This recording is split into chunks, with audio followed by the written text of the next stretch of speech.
Hello dear students. तो फिर से आप लोगों का स्वागत है यूनिट 2 में, जो है आपकी डायरेक्शन कोसाइंस एंड प्लेन्स।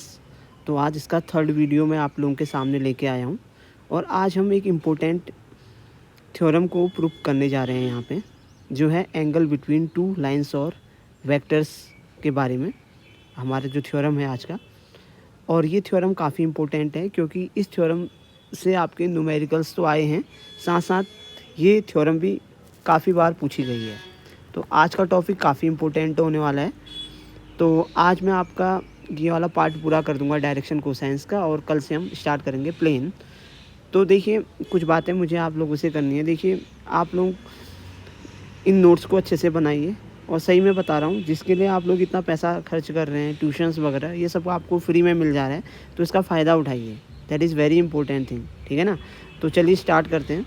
आज हमको क्या बताना है, दो लाइंस अगर हमारे पास हैं, तो देखिए मैंने आपको पहले क्या बताया है, मैंने आपको ये बताया पहले कि जो डायरेक्शन कोसाइंस होते हैं उनको हम एल, एम और एन के फॉर्म पे लिख सकते हैं। Is it clear. और हमने ये बात भी पढ़ी है कि L square plus M square plus N square equal to क्या होता है, 1। एक बात तो क्लियर है, आई होप कि ये सारी बातें हम लोग सीख चुके हैं, ठीक है।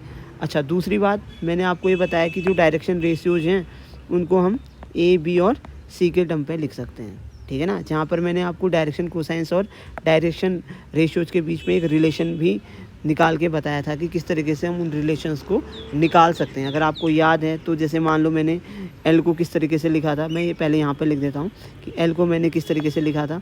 एल को हम इस तरीके से लिखते थे ना, a upon under root a square plus b square plus c square. और एम को हम लिखते थे b upon under root a square plus b square plus c square. इसी तरीके से एन को भी हम लिखते थे कि c upon under root a square plus b square plus c square. तो ये दोनों के बीच में रिलेशन भी है। तो ये सारी बातें हम प्रीवियस वीडियोस में स्टडी कर चुके हैं, तो ये यहाँ भी आगे पे आपके काम आएंगे। तो इसलिए जो पुराने फॉर्मूले हैं, ये सारी चीज़ें आपको याद होनी चाहिए। तो आज हम एक थ्योरम पढ़ने जा रहे हैं।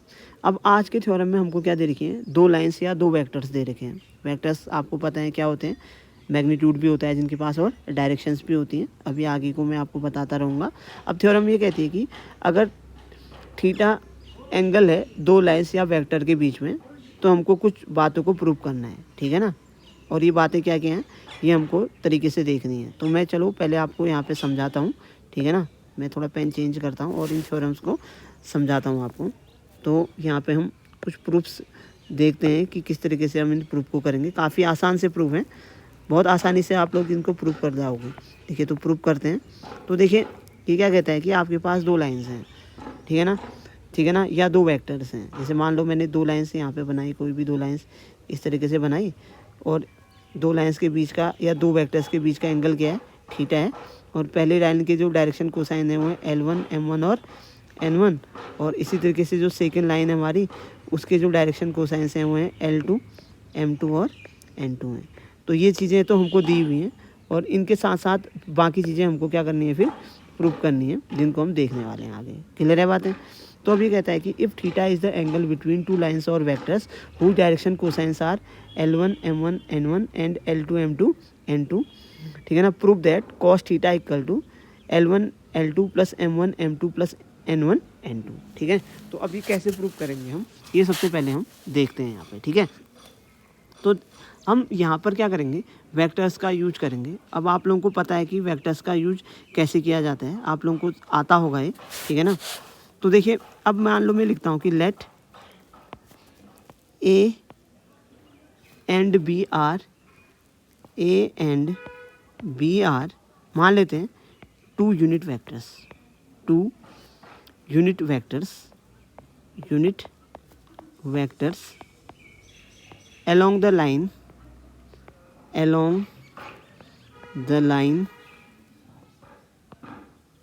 और वेक्टर्स, और वेक्टर्स आप चाहो तो सीधे सीधे लिख देना, A and B are direction cosine करके डायरेक्टली लिख देना इस बात को, ठीक है ना।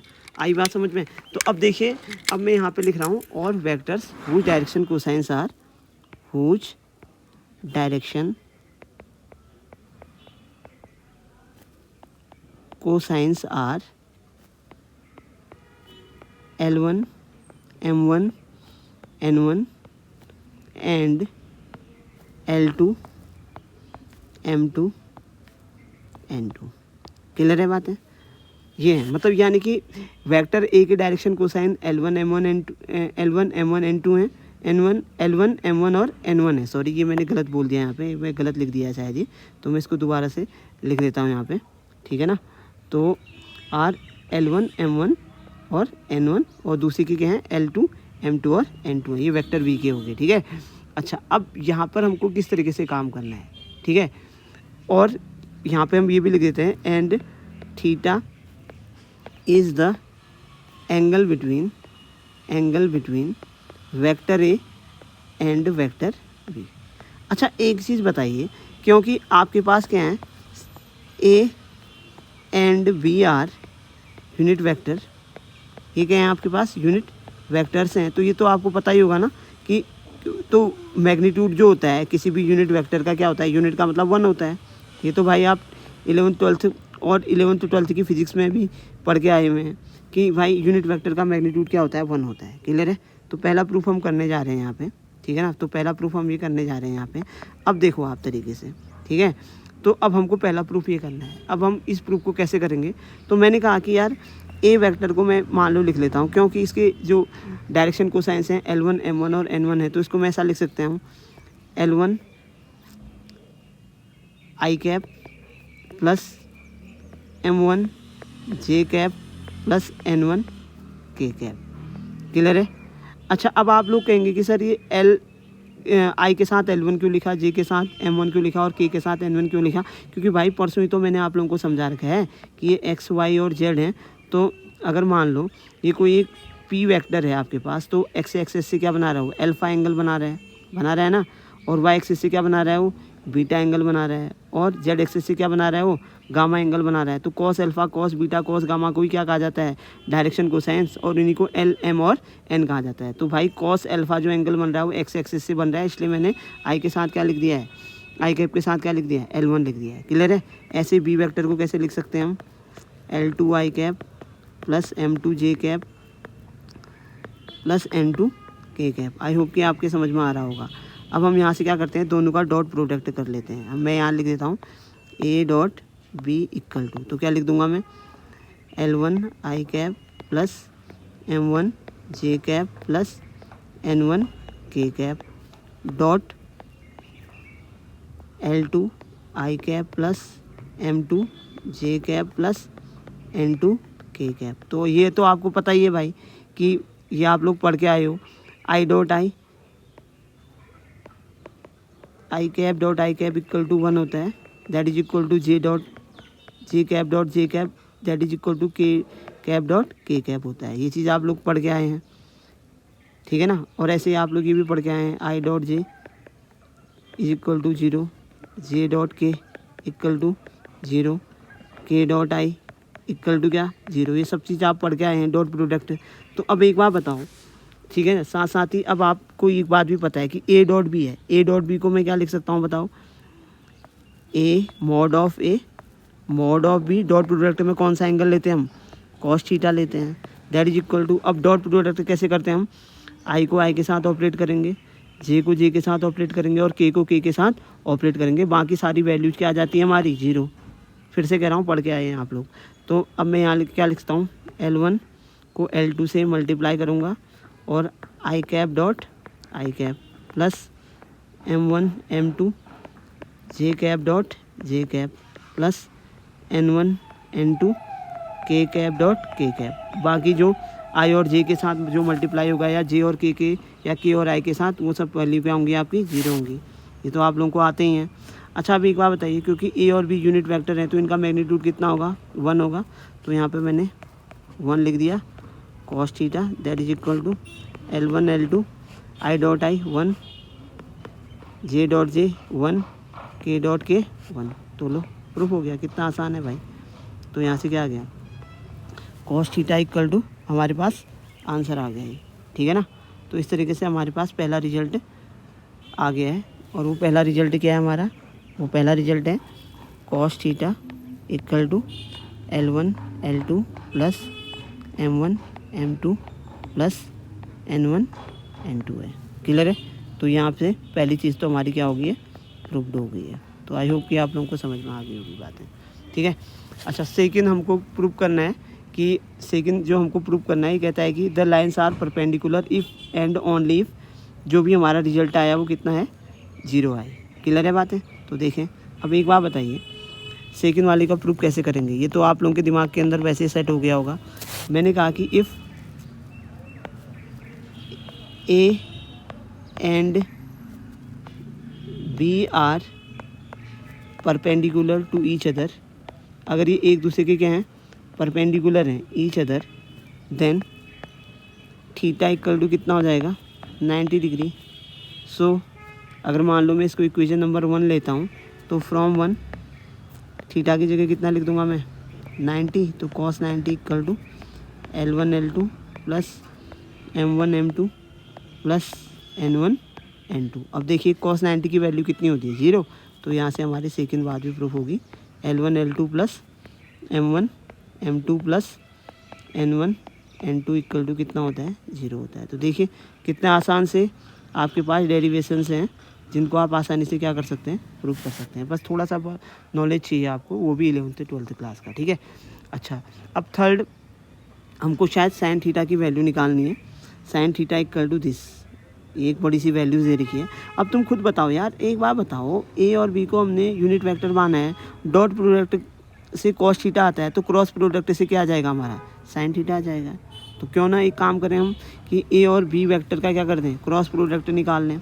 जैसे मान लो मैंने कहा कि भाई जो थर्ड वाला पार्ट है आपका, थर्ड वाला पार्ट है, मैंने क्या कहा यहाँ पे, मैं एक काम देखो, वी हैव, हमको दो बातें पता है कि यार ए की वैल्यू क्या है हमारे पास, ए की वैल्यू है L1 I cap plus M1 J cap plus N1 K cap है, और बी की वैल्यू क्या है हमारे पास, L2 I cap plus M2 J cap plus N2 K cap है या नहीं है ना बेटा। अब देखो, अब इसको किस तरीके से करेंगे, अब हम देखो, अब देखिए आपको प्रीवियस नॉलेज होनी चाहिए भाई, प्रीवियस नॉलेज बहुत इंपॉर्टेंट है।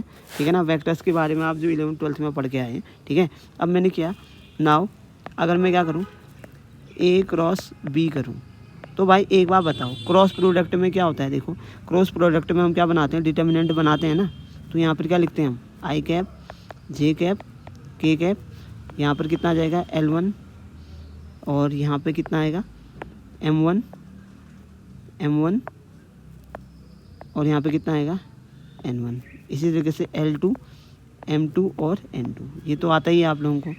अब एक बात बताओ, ए क्रॉस बी क्या होता है, mod of A mod of B, और कितना होता है, साइन थीटा होता है या नहीं होता है। अब इसको सॉल्व कैसे करते हैं, डिटर्मिनेंट को आई कैप लिखूँगा, और क्या आ जाएगा M1 N2 minus M2 N1। आप लोग देख सकते हैं थोड़ा बहुत रिजल्ट हमारा आने लग गया है। अच्छा, प्लस के बाद फिर क्या आता है, यहाँ पे माइनस आता है, माइनस आता है, फिर क्या आएगा बताइए, जे कैप वाले कैंसिल करोगे, L1 N2 minus N1 L2 आएगा। ये तो आई होप आप लोगों को आता ही होगा। और यहाँ क्या आ जाएगा, जे कैप आ जाएगा, जे कैप आ जाएगा ना। तो अब एक काम करता हूँ, इस माइनस को अंदर मल्टीप्लाई करके ये वाली को प्लस बना देता हूँ, और इस वाली को क्या बना देता हूँ, माइनस बना देता हूँ। तो इसको मैं दोबारा से लिख लेता हूँ यहाँ पे। ठीक है ना, ये सारी चीज़ें आप लोगों को आती हैं। तो प्लस जे कैप लिखा मैंने, और लिख दिया N1 क्या था, L2 माइनस N2 L1 आ गया। फिर क्या आ जाएगा, प्लस के कैप, के कैप के लिए क्या होगा, के वाले कैंसिल करोगे, L1 M2 minus M1 L2 आ जाएगा। ठीक है ना, या L2 M1 जो भी लिखना चाहें आप। ठीक है ना, तो ये आ जाएगा आपका के कैप आ गया। अब एक बार बताओ, अब मेरे को एक बार बताओ, अब ये कितना हो गया, यूनिट वेक्टर है तो मैग्नीट्यूड 1 हो गया, बी का भी कितना हो गया 1, तो साइन थीटा इक्वल टू कितना आ गया, आई कैप।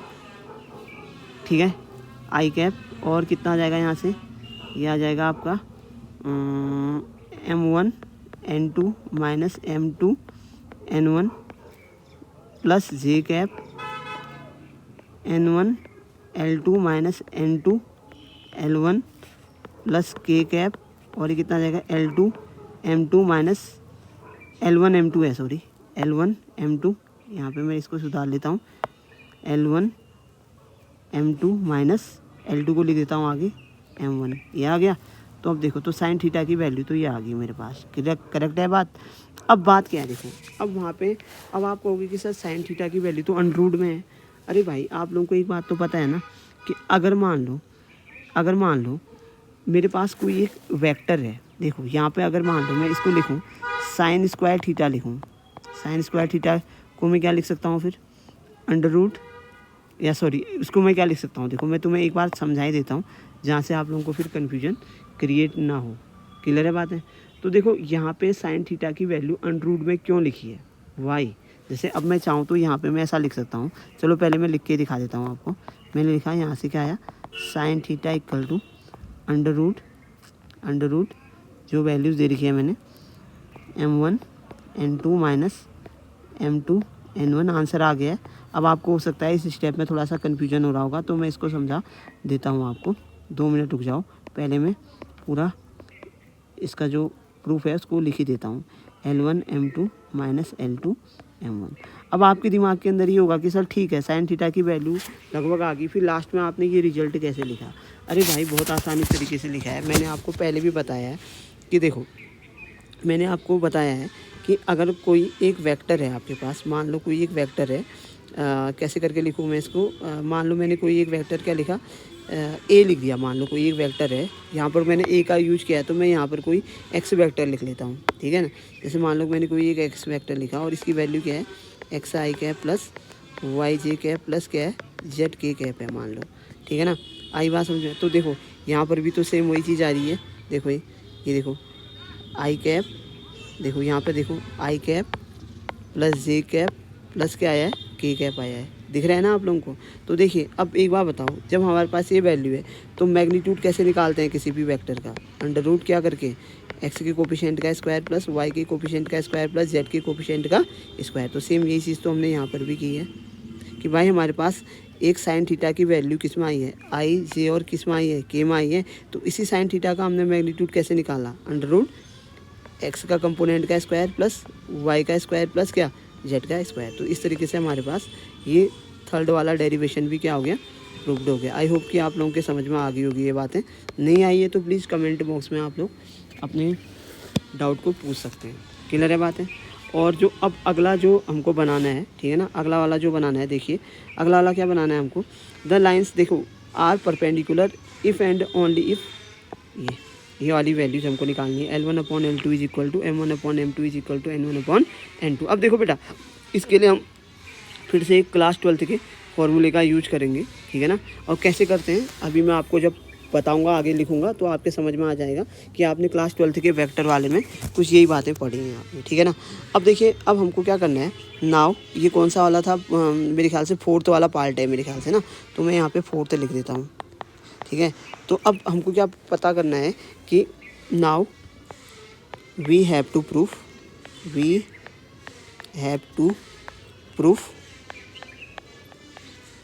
ठीक है ना, A and B are perpendicular if and only if क्या था वो, L1/L2 is equal to M1/M2 is equal to N1/N2, ये प्रूव करना है। सो फॉर दैट इसके लिए अब हम क्या करेंगे, देखो 15 मार्क्स का क्वेश्चन है भाई, ये अगर आ गया तो बहुत बढ़िया हो जाएगा। फॉर दैट अब हम क्या मानेंगे, ठीक है ना, अब हम क्या मान के चलेंगे आगे को, ये थोड़ा सा देख के चलते हैं, ठीक है ना। अगर आपको याद है, let vector A is equal to lambda B, याद रखना, अगर कभी भी आपको दो वेक्टर को प्रूव करना है, ठीक है ना, तो उसके लिए आप ये वाली कंडीशन लगाना, vector A equal to lambda B. Clear है। अब वेक्टर ए क्या है बेटा, वेक्टर ए है L1 I cap plus M1 J cap plus N1 K cap, that is equal to lambda, और इसकी वैल्यू है L2 I cap plus M2 J cap plus N2 K cap. Clear है बात है। अब यहाँ से अगर मैं आपसे कहूँ कंपेयर, अच्छा लैम्डा का मल्टीप्लाई भी कर सकते हैं आप अंदर, ठीक है ना। लैम्डा का मल्टीप्लाई कर लेते हैं, स्टेप को सॉर्ट करेंगे तो हो सकता है कि कुछ स्टूडेंट्स को समझ में ना आए। तो lambda L2i cap plus lambda M2j cap plus lambda N2k cap, इस तरीके से हम लिख लेंगे। तो यहाँ से एक बेटा हमारे पास लैम्डा की 3 वैल्यू आ जाएंगी। अगर आप तरीके से देखो, जैसे मान लो मैंने आपसे कहा कि किस तरीके से आपको वैल्यू को निकालना है, तो आप एक बार बताइए, अगर मैं कंपेयर करूँ, कंपेयरिंग बोथ साइड करूँ, कंपेयरिंग बोथ साइड्स, अगर मैं दोनों तरफ को क्या करूँ, कंपेयर करूँ, तो आप लोग खुद ही देखो lambda 1i cap that is equal to lambda L2i cap होगा या नहीं होगा। तो यहाँ से एक बात बताओ, लैम्डा की वैल्यू क्या आ जाएगी,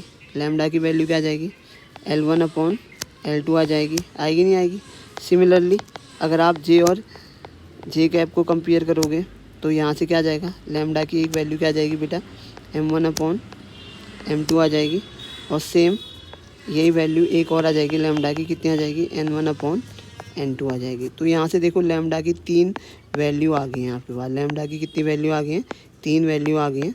तो यहाँ से हम ये लिख सकते हैं, ठीक है ना, from equations A, B and C क्या लिख सकते हैं आप, देखिए लैम्डा की तीनों वैल्यूज़ आ गई हैं आपकी। तो तीनों वैल्यूज आपस में क्या होंगी, इक्वल। तो यानी कि L1/L2 is equal to M1/M2 is equal to N1/N2। ये बात भी आपने क्या कर दी, प्रूव कर दी है। तो देखो कितने आसान तरीके से आपने 15 मार्क का क्वेश्चन अच्छे से बना लिया। तो देखिए है कुछ भी नहीं है इसमें, है बहुत आसान से आपके यहाँ पर थ्योरम्स हैं जिनको प्रूव करना भी उतना ही आसान है। तो आई होप कि आप लोगों के समझ में ये सारी बातें आ गई होंगी। तो आज की वीडियोज़ में तो मैंने आपको थ्योरम ही समझाया है, तो कल मैं आपको इसके न्यूमेरिकल्स करवा दूंगा, और जिससे आपका डायरेक्शन कोसाइंस वाला पार्ट कंप्लीट हो जाएगा। तो फिर हमारे पास सिर्फ इस यूनिट में क्या बच जाएगा, प्लेन बच जाएगा। तो नेक्स्ट वीडियोज़ में फिर मैं न्यूमेरिकल्स के बाद आप लोगों को प्लेन समझाऊंगा। तो आई होप कि आप लोगों को आज का टॉपिक तो समझ में आ गया होगा। अगर समझ में नहीं आ रहा है तो प्लीज़ कमेंट बॉक्स में आप लोग प्लीज़ कमेंट कर लेना, मैं आपको दोबारा सा समझा दूंगा जहाँ पर भी आपको समझ में नहीं आएगा। तो आज के लिए सिर्फ इतना ही। Thank you and have a nice day.